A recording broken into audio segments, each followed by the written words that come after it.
l'horlogerie est une histoire de famille chez nous, à l'horlogerie Arvaux. On s'occupe essentiellement en fait, de restaurer les horloges et les montres anciennes.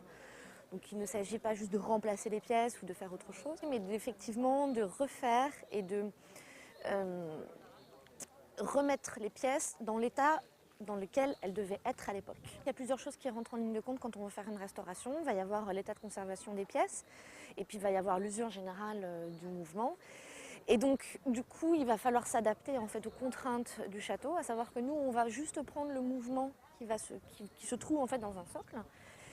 Donc, on va avoir le socle à restaurer dans nos ateliers et ensuite la remise en place. Donc, la remise en place n'est pas forcément évidente dans le sens où nous n'avons pas l'état complet du socle. Et parfois, vous pouvez être confronté à des difficultés qui sont telles que le mouvement va fonctionner parfaitement dans nos ateliers, il va être impeccable à la seconde près. Maintenant, vous allez le remettre dans le socle. Et comme les bronziers, les marbriers, les ébénistes avec lesquels on travaillait à l'époque faisaient des pièces également uniques en termes de collection, il va falloir s'adapter à tout ça. Donc la difficulté, c'est de pouvoir adapter le fonctionnement par rapport au socle en général, entier en fait.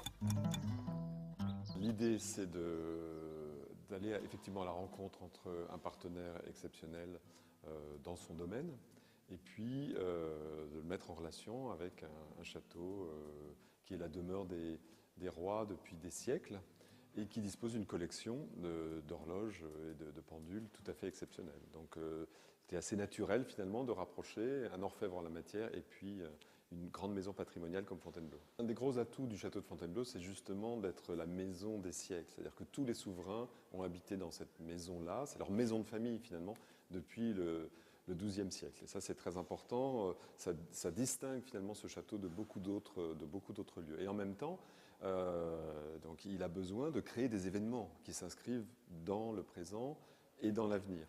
C'est pour ça que Frédéric Mitterrand a eu l'idée de créer, sur le modèle de ce qui s'est fait à Blois il y a 13 ans, des rendez-vous, non pas sur l'histoire, mais sur l'histoire de l'art. L'histoire de l'art, c'est très important aujourd'hui parce que l'histoire de l'art pénètre dans les écoles, dans les collèges, dans les lycées. Les familles en entendent parler, mais c'est demeure une notion assez abstraite. Et ici, dans ce foyer artistique incroyable, on va accueillir donc ce festival d'histoire de l'art à la fin du mois de mai, un vendredi, un samedi, un dimanche, avec une multitude d'événements.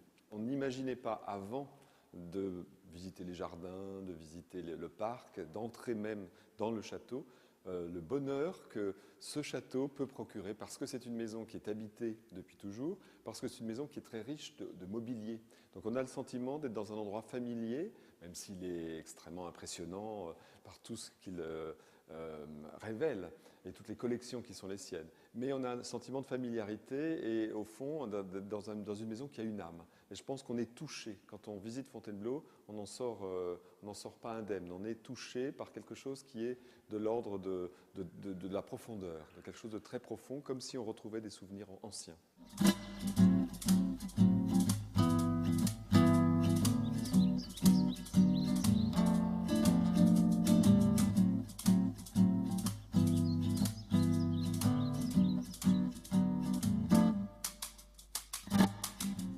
Particular day, that particular night, things have been so strange, things have been so light, entering their own play, coming at the